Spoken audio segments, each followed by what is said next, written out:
Hi friends, cabbage kootu ఇలా pieces గా cut చేసుకోవాలి. ముందుగా పాన్ లో ఆయిల్ వేసుకొని పప్పు వేసుకోవాలి.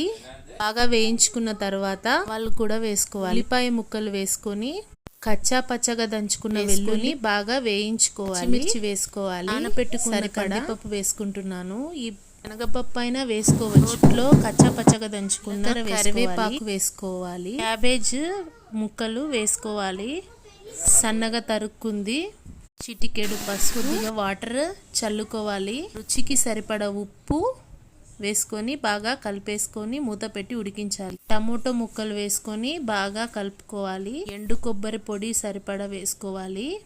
బాగా వేయించుకున్న తర్వాత మూత పెట్టి ఉడికించాలి. కొత్తిమీర చల్లుకొని తరుక్కున్నది బాగా వేయించుకోవాలి. ఎంతో టేస్టీ అయిన క్యాబేజ్ కూట్ ready. Please like and subscribe. Bye bye.